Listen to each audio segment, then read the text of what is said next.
What's going on, guys?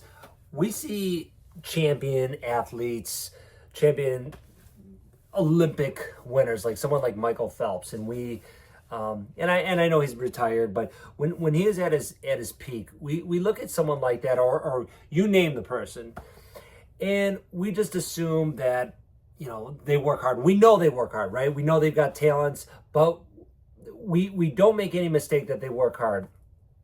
And I'm gonna mix this in with a story, to a personal story, but to talk about Michael Phelps real quick. I was reading this book, Gold in the Water, and it's not about Michael Phelps, but it's about amateur, like, college swimmers who end up going. Some go to Olympics, some don't.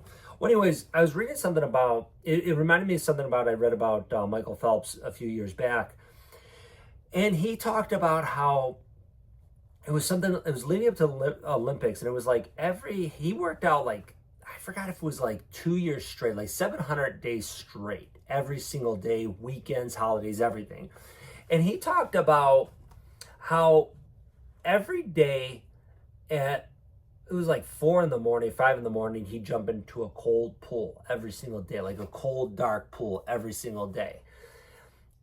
And it's something that you don't really think about, but it's something I think that's really important. And that's that we just assume that working hard is for someone else, and maybe we don't have to work hard, or we think of working hard as one thing, but if you really want to achieve and get to that next level and achieve something big, whatever you're working on for this year, you gotta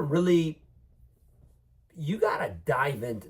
God, that's a stupid cliche. Let's pretend I didn't say dive into it. That's okay. That's bad. You gotta really throw yourself into it, and God, and that's some cliche. But let me give you an example.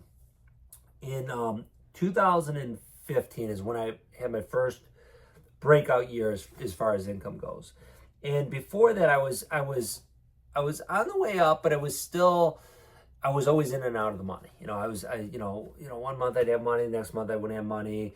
I'd do good one month, do bad the next month, and I got tired of it. And there's a story that leads up to how I got here. I guess I'll tell it in another video.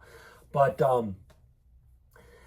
what I decided to do, I'm like, okay, I need to make a certain amount of income, and I ended up hitting that goal and actually surpassed it a little bit. But what I did is I decided, I'm like, okay, what I'm going to do is I'm going to make 250 phone calls every single day. Okay, and that's what I did. I made 250 phone calls a day, because I forgot how I came to that number, but the way I came to that number is I was, whatever calls I looked at, because I keep call logs every day. So maybe I was making, on average, let's say 125 calls a day, or whatever that number is. And I came up with the number 250. I'm like, okay, well, I got to hit that number. So every single day I would hit that. I would make sure I hit that number. Now, if you're in a job that you make phone calls, 250 calls is a lot of calls. And if you're not in a job that does phone calls, then just know that it's a tough thing to do. But I would do that. I made a promise to myself, and I kept it. I kept it that every day I would make 250 calls. Now, there were some days where I got to it easily. And then there was a lot of days where I was busy throughout the days, talking to a lot of people, and I had to work.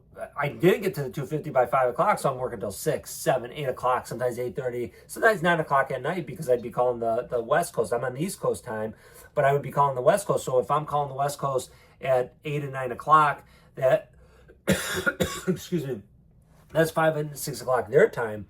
So I'd still be making the calls, and sometimes people would say to me, they're like, wait, you're in Michigan. What time is it there? And I'm like, hey, it's 8:30 at night. And they're like, wow, okay. And people have respect for that, because I'm like, hey, I do a lot of business on the West Coast, so I'm still working. And people respect that. But it was the promise I kept to myself. And not only did I achieve my goal, but it gives you a level of confidence in yourself, and a level of pride, I guess. And it's different than when you say, well, I'm going to work out tonight, and then you don't work out. I'm going to work out every day next week, and you don't work out. And then you kind of feel shitty about yourself, as opposed to when you say, hey, I'm going to do something, and you do it. It could be big or small, and you feel good about it. And that's the thing, because, anytime I'm like, hey, I don't feel like doing this, I do think, You know, a lot of times I'll think about that Michael Phelps quote where he talked about he jumped in a cold, dark pool at 5 o'clock every morning for 2 years straight. And that's not just for those 2 years. I mean, you think he just started swimming when he was 20? No, he probably started, I don't know exactly. I mean, I've read a lot about Michael Phelps, but not a crazy amount. So I don't know like all his backstory and exactly when he started swimming, but I'm guessing he probably started swimming probably like 8 or 9 years old, I would imagine. So he's doing that for a long time. So when you feel like not doing something, just think about like the guys who've achieved big, who've done big things, and what they've gone through and what they're going through right now, and push yourself through and keep those promises to yourself, because you'll feel much better after that.